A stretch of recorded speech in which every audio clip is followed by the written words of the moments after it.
Cocoa కడితే కొరకొరమంటూ చూస్తారు, పొట్టి పొట్టి కౌనే వేస్తే పట్టి పట్టి చూస్తారు.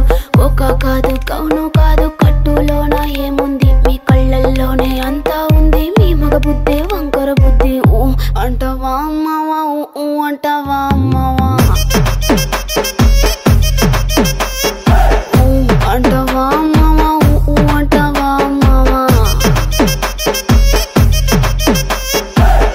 పెద్ద మనిషిలాగా ఒకడు పోజులు కొడతాడు, మంచి మంచి మనసుందంటూ ఒకడు నీతులు చెబుతాడు. మంచి కాదు చెడ్డ కాదు అంతా ఒకటే జాతి.